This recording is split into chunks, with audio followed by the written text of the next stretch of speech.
All right, I'm going to call the meeting to order. Please rise to the Pledge of Allegiance. I pledge allegiance to the flag of the United States of America and to the republic for which it stands, one nation, under God, indivisible, with liberty and justice for all. If I could get a moment of silence, please.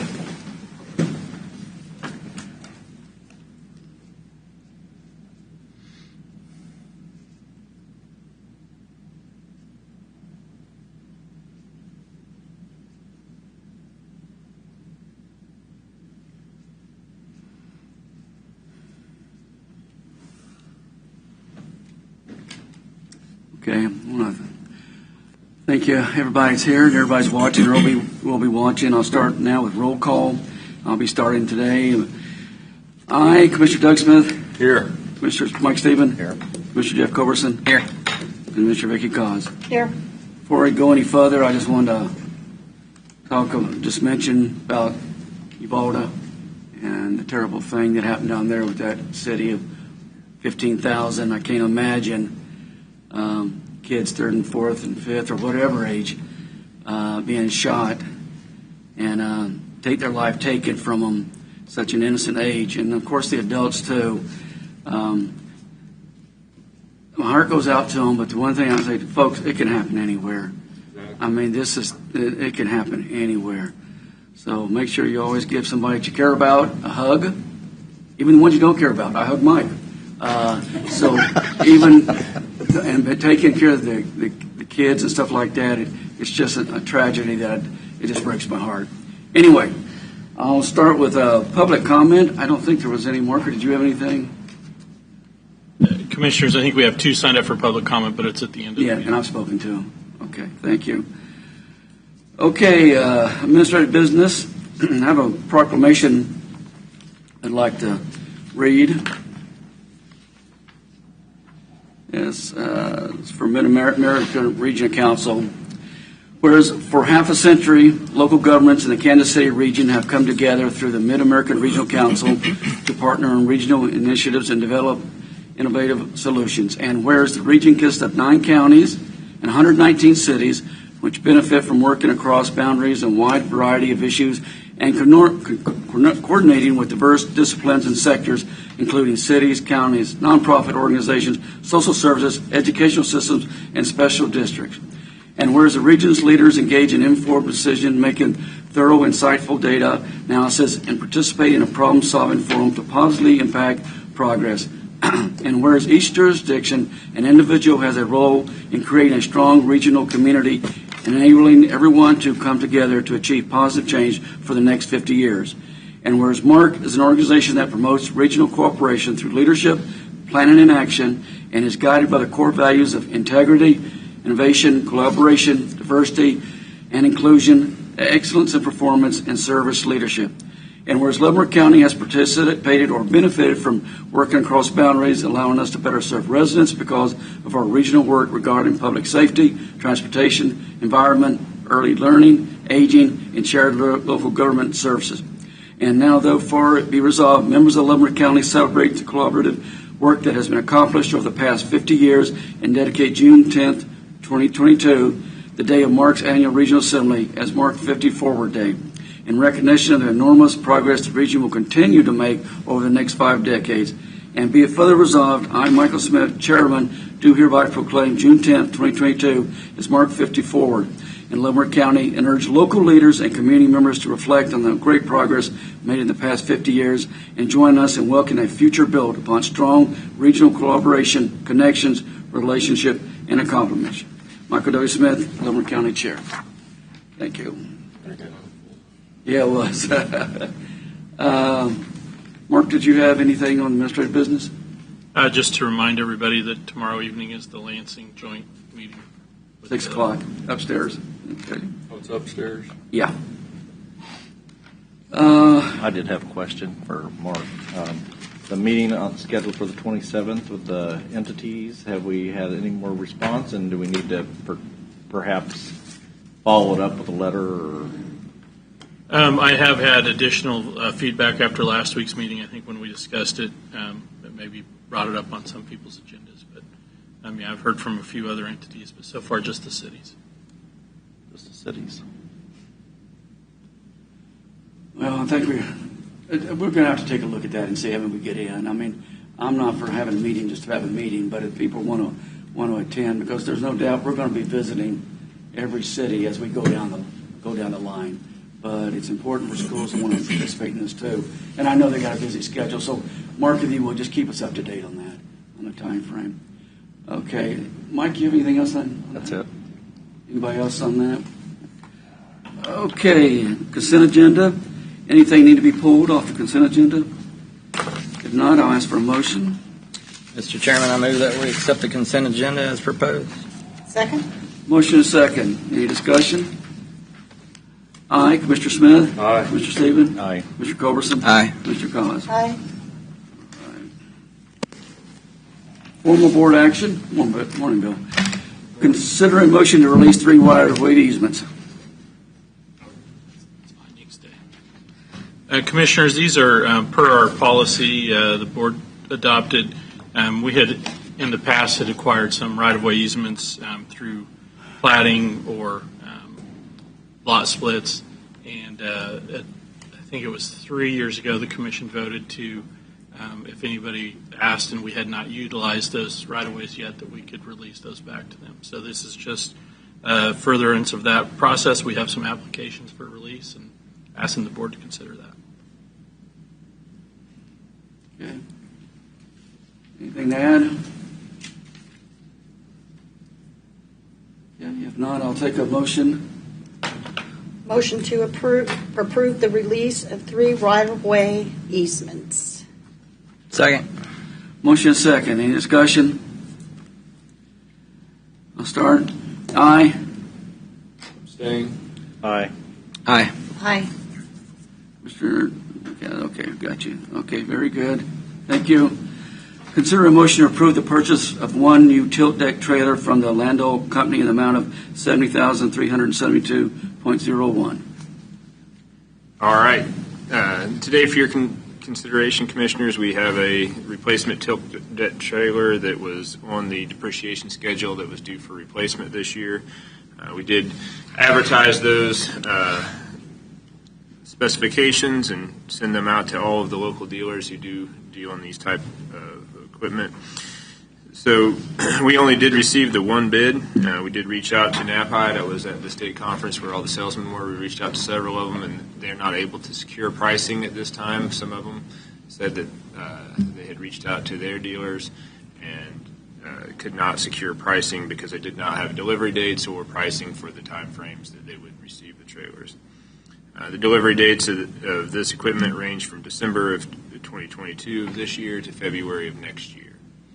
So this could be a 2023 replacement by the time we actually receive it. That's still not bad. Not as bad as Or some. not as, yeah, I'd say Kansas company, of course. You ever been up to that factory? I don't think so. Marysville, Kansas. And I may- 36 highway. Yeah.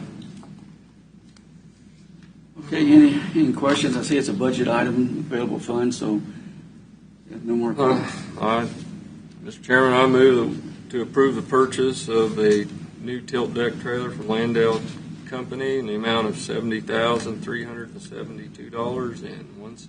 Second. Motion is second. Any discussion on it? I'll start the roll call. Aye. Commissioner? Aye. Aye. Aye. All right. Okay. Consider a motion to approve a 5-year lease agreement with Murphy Tractor for the replacement of 2 2018 motor graders. So we have currently we're nearing the end of the guaranteed buyback that used to be offered on motor graders. These 2 machines did have a guaranteed buyback. They were scheduled for 2023 replacement. We are bidding them now so we can get them in 2023. The guaranteed buyback was $130,000 per machine. We did receive 1 bid from Murphy Tractor. They did bid $27,500 over the guaranteed buyback price of our current machines. So that was a very successful trade-in. But as you know, prices of machinery have gone up considerably. I did reach out to the Caterpillar Foley salesman who is new for this area.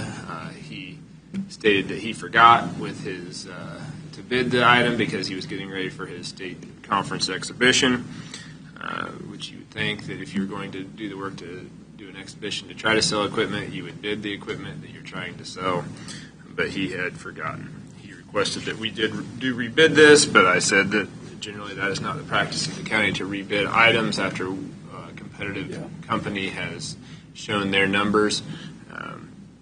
So I told him that was probably unlikely. This is for a lease, 5 years, all fluids, filters, and a full extended warranty to cover the life of the lease. And it is a total cost for both machines. It is $60,068 a year. Any commissioners? Okay, I'll take a motion then. Motion to approve a 5-year agreement with Murphy Tractor for the replacement of 2 2018 motor graders. Second. Motion and a second. Any more discussion? Aye? Aye. Aye. Aye. Aye. All right, very good. Consider a motion to approve a 5-year lease agreement with John Deere for the replacement of 2004 motor grader. Commissioners, this is a discussion item that has come up over the past 2.5 years. We did a lot of dust abatement projects. It used to be each township had its own grader. This grader is a 2004 model grader that is the backup grader or the grader that goes out with the special crew, the culvert crew. Also does a lot of work orders. It is generally operated by the foreman who would go and pick up areas or snow drifts that have blown back shut during normal routine maintenance. It is not used on a daily basis, but it is used consistently. The question, I guess, that needs to be discussed here today is the level of service that we want to provide. I know that these machines aren't available currently as we bid them until probably next April of 2023. We're coming to a point where we cannot get loaner machines when we do have a breakdown, and we cannot rent other machines. I know currently we have that situation with our mowers. We bought mowers at the end of last year that were supposed to be delivered by now. Now they're saying August. Obviously, we were replacing mowers because they were breaking down. We currently only have one. This machine did cover, we had a couple of graders break down for probably had 30-day repairs on them due to ordering the parts and getting them into the shop over the last year. So it has been used quite a bit. It is a 2004. It was rebuilt in late 2015, 2016 by Foley Equipment. I think it's a question of where do we move forward if we want to replace these machines, this machine that we currently have, or if we're going to phase out of it as it needs to be repaired, because it is getting quite a few years under it, and we are not going to be able to rent a machine in the future, at least the foreseeable future. Probably the most dependable grader you got. It has lasted a long time, and over the last 2.5 years, it has not had any breakdowns. We're starting Probably to get a lot more money out of it on Purple Wave, but Well, that was this the other economy, without a guarantee on a reserve, I'd be a little skeptical. But that's a good machine. I mean, I've been in it for 6 or 7 years, but I was hoping that machine would be around as long as I was. It's getting a little rusty. It's heading there. Well, we Yeah, it's we getting had a a little CAT rusty. certified rebuild on it in 2015. Wow. But like I said, I haven't seen it for 7 years. And Been it, in it for 7 years. But it's a horse. Sounds we're like starting to it's get to where there's fewer and fewer people that know how to run that control system, I think. Oh, It's yeah. got the paddles, and so that's the other. Our current foreman, Sam, he obviously knows how to. Jeff Lee knows how to, but some of the younger guys, it's a different control system than what they're used to. But it's good for them to know different types of control systems because John Deere and Caterpillar and Yeah. No paddles and everyth's a little. Probably don't like these John Deere. No. There's going to be some people who would prefer not to switch to the Well, other style. Any other comments? so you still have 10 motor graders. You want to keep 10 motor graders, correct? Or you want to keep 11? I would prefer to keep all of the ones that we have available currently, but obviously budgetary constraints are what they are, and this is $54,987 yearly. And so I wanted to open up the discussion because we can't just replace it if we end up in a situation where we need it, we can't replace it. So I wanted to give the option out there because I know it's been discussed a lot over the last couple of years of whether we would eliminate that additional grader at the shop. So obviously we prefer from a staff perspective to utilize as much equipment as possible to provide that level of service, but from a budgetary perspective, we do have the funds currently, but as you know, we could reduce down one, but at the cost of, if we do have some breakdowns, just knowing that it'll take a little longer to cover those than we currently are having. Basically, if you got rid of one grader, though, you'd almost have to buy 2 dump trucks and snow plows. Yeah, we're using them on almost every snow, and it has the rear. This one has the rear ripper on it, so we do rip hills and break up ice on it. And so the replacement on this one would have that same rear attachment.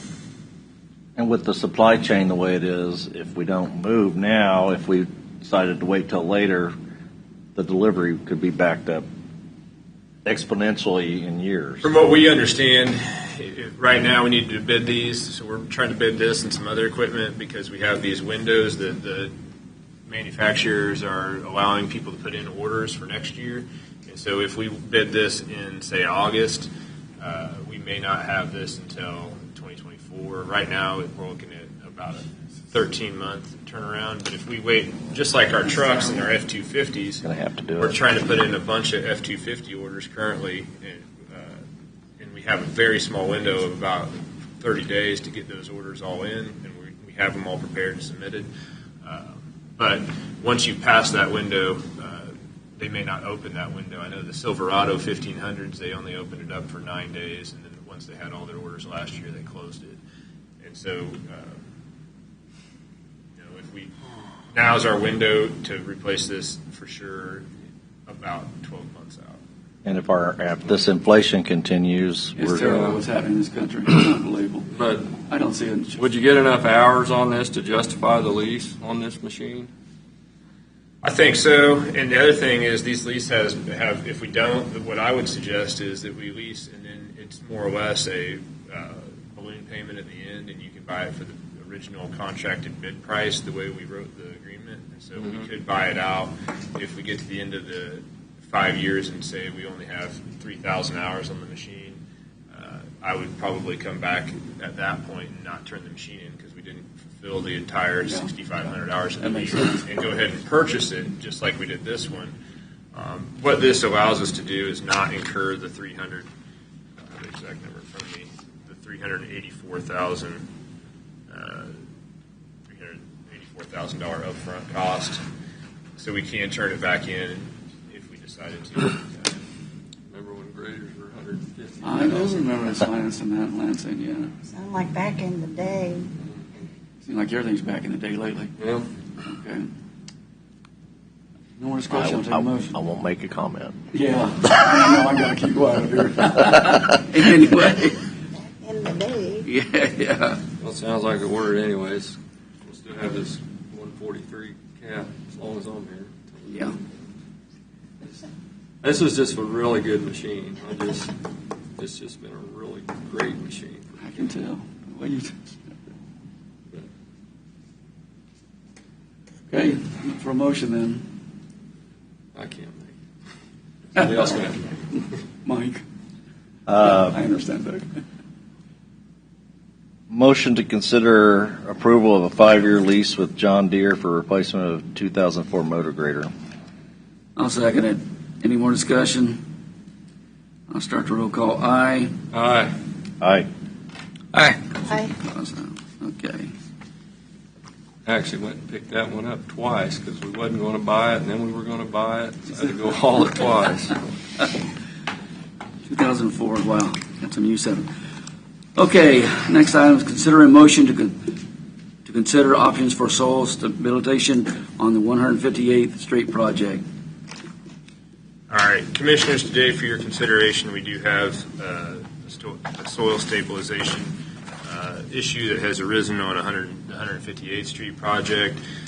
The contractor has over-excavated the required depth of sub-base material to dry it out and compact it in order to bridge the deeper poor soils and unsuitable, unstable soils. The top 14-inch layer of dirt had also had the temporary gravel surface incorporated into it. Approximately 3 times the planned quantity of temporary surface material was used. We did have some wet weather throughout the beginning of this project in March. They wanted to keep access to the home, so they did use additional temporary surfacing.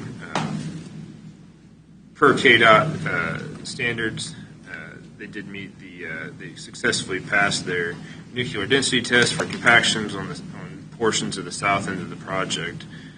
Subsequently, after the tests were passed, when attempting to continue utilizing the roadway for grading and construction purposes, they began to have pushing and wheel running. After the nuclear density tests have been passed and that occurs, that responsibility is that of the owner of the project per KDOT specifications. We did have several different people look at this. The contractor did hire a geotechnical firm to take a look at it. MHS, who did the design and is currently doing the inspection of the project, did do an evaluation of it, and we did consult with our engineering consultant at Olson and Associates. MHS stated in their letter that they concur with the contractor that the subgrade construction requirements have been completed on segments of 158th Street projects in accordance with the plan specifications, yet still exhibit signs of subgrade instability. This project was a 2003 project. In 2003, the then Public Works Director utilized a cross-section detail for the project that did not include cement stabilization. They did have Proctor tests done that evaluated the soil type at the site. The roadway that was currently at 158th Street was a rebuilt roadway over the top of a existing gravel roadway. Sections of the roadway were cut and sections of the roadway were filled. The fill dirt that was utilized on the project is not consistent necessarily throughout the project. We do have sections that is like a very black dirt, a very topsoily type dirt, and then we have other sections that do have some clay type plasticities and properties. The project was evaluated by Olson. I'll get to that in a minute, I guess. So we have multiple options here today for consideration, some proposed by the contractor, some proposed by the construction engineering firm. I think that this is a discussion that we need to have moving forward with projects in general. I know since coming on a couple years ago, the projects that were done in the past often did not have geotechnical evaluations completed on them prior to the construction. For instance, County Route 30 was designed without geotechnical evaluation of the project as a chip and seal roadway. We subsequently reached out to Wilson and got them to change that cross-section to a hard surface asphalt roadway cross-section with some gravel stabilization underneath it. But once again, it was not done as part of a geotechnical evaluation. The same was completed on 147th Street in McIntyre and other projects that had previously been completed by the county. It was also the case with the bridges. The 4 bridges that Benish completed did not have geotechnical evaluations done on those either. Prior to me starting with the county in February of 2020, when Olson and Associates was brought on, they did contract some geotechnical evaluations of those projects in order to nail down the amount of steel piles. So just so you're aware, this was pretty much standard operating procedure across the last 20 years at the county, as far as my records indicate currently that are available on the server. There's an attached letter from Line Weaver Construction with this RBA provided on behalf of them for pricing with the different options presented by KTI. Two different options were presented by the contractor. Base stabilization, both included base stabilization across the entire 2-mile corridor of the project. Their preferred option 1 is to remove and haul off 8 inches of site material and place 12 inches total, which is an 8 additional inch AB3 material with geotextile fabric at the cost of $816,411. That is not within our current budgetary constraints of the project, obviously. The contractor proposed option number 2, and that is to complete a 12-inch cement-treated base along the entire corridor of the project at $369,830. Those two options were evaluated by the design engineer of MHS, who's also working as the contracted construction inspector. Staff's recommending that MHS's option number 2, which is available within the packet as well, be utilized, and that the contractor prepares the site as required per the plans. A proof roll be completed for the south mile of the project. The project inspector will mark the beginning and end of all locations that do not pass that proof roll, and those areas that need it due to the unsuitable and unstable soils receive the cement-treated base, 12 inches. The same process will be repeated on the north mile when the roadway is prepared. This is the same process that was utilized on the 147th Street project with King's Construction that MHS was also involved in, so they are familiar with remedying these issues from the unsuitable, unstable soils. In that case, only 9 inches of cement-treated base was used. To date, that roadway has held up. On that project, approximately 40% of the roadway was treated. The unit cost provided by the contractor may be subject to change due to the quantity, but I would think that it would have to be a reasonable amount in order to justify a change from the proposed cost. It is possible that 40% to 60% of this roadway may need treatment as well, as stated by MHS. The roadway prior to construction did not show signs of base failure. We all drove that roadway for years. The roadway prior to this project did not exhibit wheel rutting, potholing, alligator cracking, or those types of failures. The subsurface had been treated prior to the roadway that was currently there. It had been treated with a cement base of approximately 6 inches. And so without a full geotechnical report, we can't say that whether necessarily that this is the best solution. But a geotechnical report, according to Wilson, would be a 4 to 7 week project, and it may come up with the same results. And we do not want to delay the project 4 to 7 weeks. We'd like the project to stay on schedule. The cement-treated base is the option that would keep the project on schedule and be the most cost-effective. Olson did an evaluation of the cement-treated base versus AV3. They consider it to be a 1-to-1 replacement, 12 inches of cement-treated base versus 12 inches of AV3, basically stating that those are generally equivalent mitigation measures. The 12 inches of AV3 would require additional excavation work and has a higher cost, so this didn't take longer. So of the two options, cement stabilization being equal in most cases would be the option that would be the preferred option, obviously. MHS also did a short evaluation of the proctors of the soil types between this project and the 147th Street project, albeit they're not exactly the same. They are close to the same properties, and so they had stated that they could not offer any guarantees without a full geotechnical evaluation to base a firm recommendation on, but they felt that that option had strong merit. I put in a request of $300,000, albeit we don't know what the price will be exactly. It could be substantially less. We don't know what that north mile is. It was use that amount in an attempt to not have to revisit this, but we can revisit it if you want to as the project proceeds. Mike? We've been utilizing Olson for a lot of these projects, and the 2003 plans did not include the geotech. Did Olson make a comment on that during their evaluation, or why did this not become something that our process caught, and going forward on future projects, are we going to be able to make sure that this doesn't happen again? Well, I don't know that I would necessarily say that Olson reviewed every single plan set since 2003 that we may have.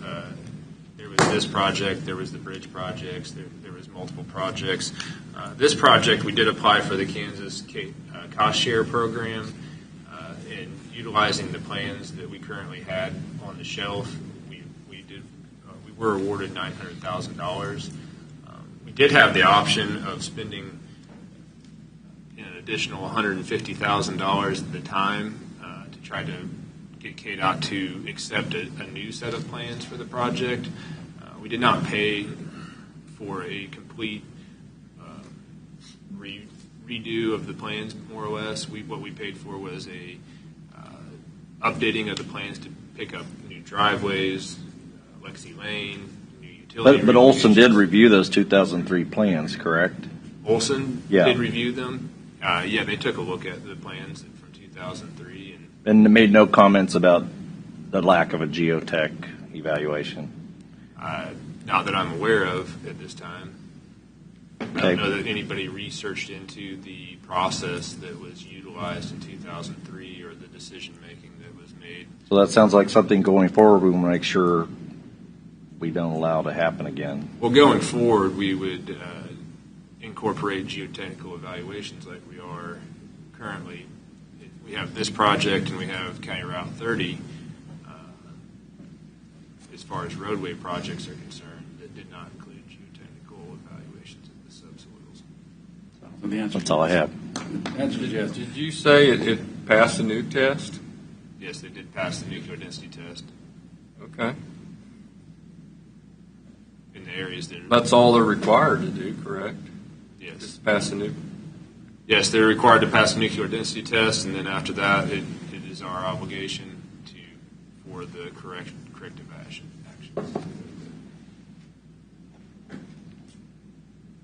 And it's MHS's recommendation that we go with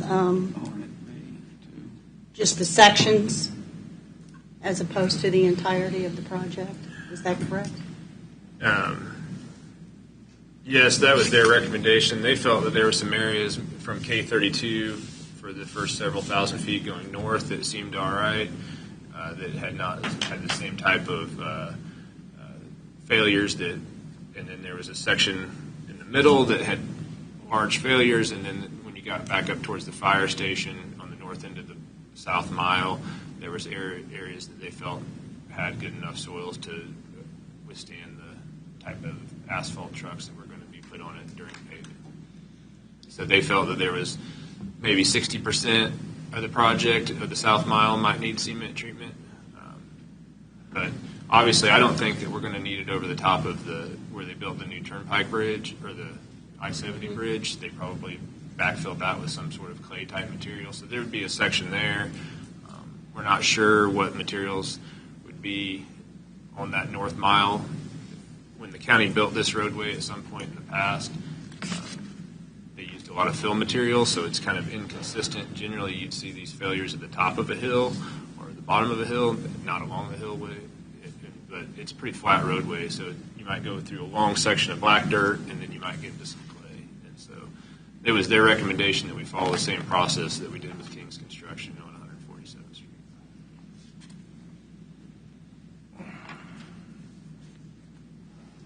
Stephanie, anything else? Well, I just think that we probably ought to go with our MHS recommendation. That's just my opinion. No, I think didn't pass a nuke test. I'd be more concerned about it, Right, but it did. but it did pass. Mike? Yeah, I don't like it to have to spend that kind of money, but I don't see any option. Okay, can I get a motion? We need to look at which option it is. Option 3, or option for the MHS. So I'm looking, let me look at my stuff again.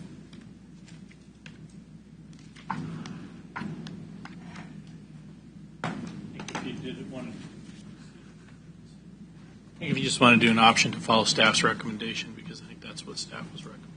Okay, I move that we go with the staff's recommendation for fixing the issues with the stabilization at 158th Street project.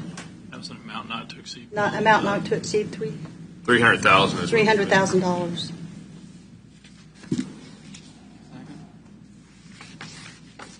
I guess. A motion and a second. I know, it's not an easy thing. Any more discussion? Start the roll call. Aye. Nay. Aye. Dorson. Aye. What's your cause? Nay. Passes 3-2. Thank you, Bill, I think. All right, moving on. We have anything else, Bill? No, that's it. Okay, thank you. 670. Yeah, I want to go ahead. We got a couple, before we go from it, we got a couple people that want to speak. Mr. Ed Irvine. Good morning, sir. Come on up. Good morning. 5 minutes, have at it. Okay. Well, first of all, I'd like to Good to see you, Mark. thank the commissioners, the staff, as well as all the YouTubers for watching here in public comment. I'd like to enter my statement here into the official public record. Over the past few months, we've been watching a lot of the commission meetings on YouTube, and I just want to clarify the information that has and has not been presented on agritourism. First, there are 16 agritourism locations here in Leavenworth County. But part of this is going to be a little bit of a history lesson, and it's going to be facts and not fiction. In 1939, KSA 1929-21 was enacted. In 1965 and 1991, it was actually revised and updated. And you can verify this KSA 1929-21 by looking it up on the internet. In 1980, there was a court case, and it had to do with Leavenworth County. It was Blavitt versus Leavenworth Board of County Commissioners. And that specific case, Leavenworth County did lose in the Supreme Court, and it was over the same statute that I'm talking about. It's KSA 1929-21. There have been numerous other cases that have been brought before the courts, and every one of those that I'm aware of, or just about every one of them, have been basically, codified from the standpoint that it backs up KSA 1929-21. In 2004, the Agritourism Act was enacted by the Kansas legislature and signed by the governor. And I know I've heard recently that this is something that just recently popped up. 18 years ago is not recent. The statute numbers on that is KSA 32-14-30 through 32-14-38. Then we're going to go into 2017. In 2017, there was a code court case in Johnson County where it was the Board of County Commissioners in Johnson County versus the KC Pumpkin Patch doing business as KC Wine Company. It was not a historic barn, and it was not a wedding. It was a Chamber of Commerce meeting that they had at KC Wine. In that court case, there were briefs, friendly briefs submitted to that by the Attorney General's office, the current Attorney General, as well as the legal counsel for the Kansas Department of Agriculture.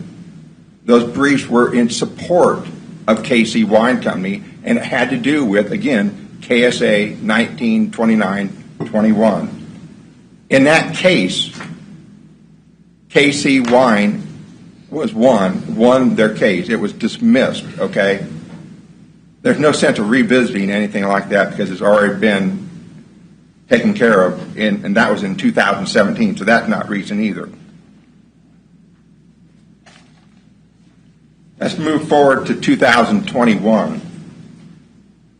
In 2021, Cindy and I received a letter from the county here, and they told us that we were going to need a temporary use permit or a special use permit to host any events at our farm winery.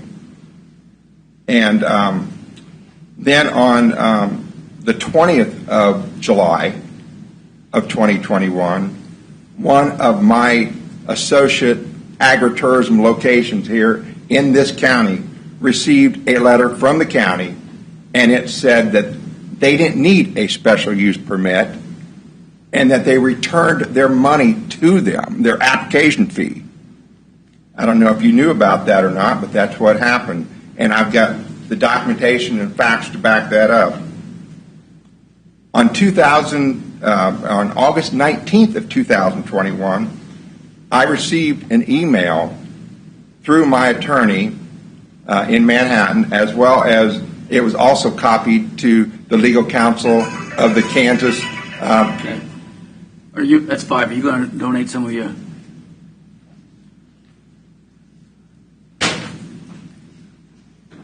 Continue. Morning. Hi, I'm Cindy Irvin, Yeah. 13561 246th Street, and I yield my time to my husband. Okay, so that email back on the 19th of August 19th of 2021, let me read that to you. It says, "Thank you for the quick and helpful response to the county's inquiry.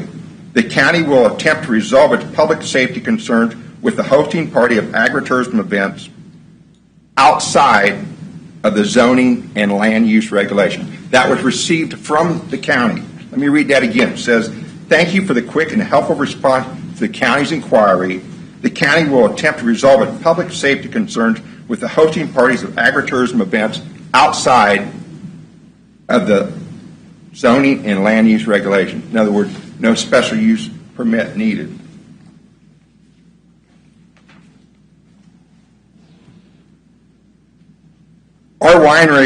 Out at our winery, we have been visited by the Kansas Department of Revenue, Alcohol Beverage Control. We've been visited by the Kansas Department of Commerce. We've been visited by the Kansas Department of Transportation. None of them seem to have any problem or issues with our farm or our winery or the road that we live and work on. We want to work with Leavenworth County as well. This county does not need any more litigation. What we need is to sit down at the table and work together to make Leavenworth County better. We have a choice to either be the beacon of the state or we can be the laughingstock of the state. The choice is yours to make. We need leadership to support agritourism that has already been administratively approved in this county. Thank you, and if you have any questions or comments, I'll take them now. Okay, thank you. We're good. Thank you, Jim. Okay. I do have a question for our attorney. Mike, go ahead. As far as agritourism, I know we have discussed this in detail. The case in 2017, was that a district court case? It was a codes court case in Johnson County. Johnson County did not appeal it to district court, but codes court cases, I would submit to you, are not to be used for precedent. So I think the issue is still ripe for some further guidance from the courts, and I think that may be shortly forthcoming. So, and as clarification, typically when we're asking on a special use permit, we're typically only requiring certain amounts to help offset the costs the county would incur for maintenance of roads, for increased traffic, and that type of. There are a number of elements that go into both a special use permit and a temporary special use permit. I can assure you that those permits are not designed to in any way interfere with exclusive agricultural purposes. There are public safety issues that are involved, and that matter will need to be resolved. Okay. And the gentleman should address his concerns with you, not with the commissioners. Well, Mr. Irvine is welcome to contact me. He's had an attorney contact me. The matter, we have received a notice of claim from, I believe, the same attorney on behalf of a different property owner, and I think that matter will eventually proceed to district court, and perhaps we'll gain some guidance from that. But you would advise, as far as the commissioners, that all communication on this issue would go through you? Well, I'd prefer that, Commissioner, so that we don't have mixed messages. That sounds all right, especially if we got attorneys involved. Okay. All right.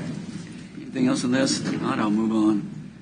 So, Go ahead, Doug. are we going to wait for a court to decide this, or are we going to have a work session on?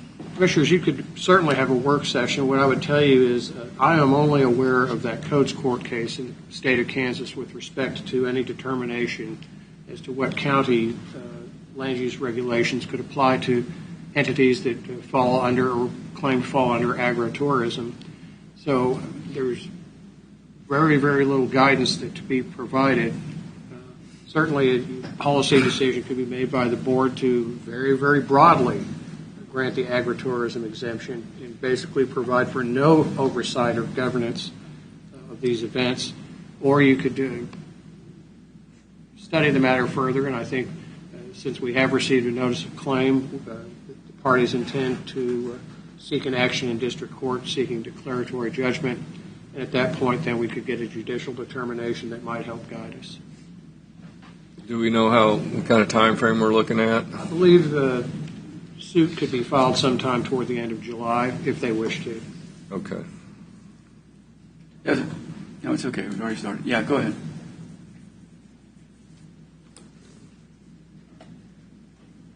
I know exactly what you're talking about, and it seemed to me that instead of sitting down at a table and figuring this out, that I get an idea that some people would rather go to court.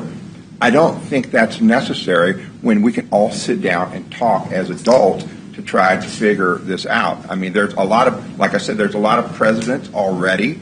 There's a lot of I've talked to the Kansas Association of Counties, the legal counsel there. I've talked to the legal counsel of the Kansas Department of Agriculture. I've talked to the Attorney General's office. I've talked to the legal office of the Commerce Department, and I'm getting the same idea from all of them. And yes, there is a code case, and it was dismissed.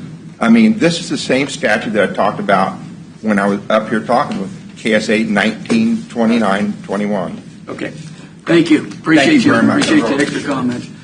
Okay, we're going to move on. I'll start with Mark. Do you have anything else for the good of the group? I do not. I yield my time to Mr. Smith.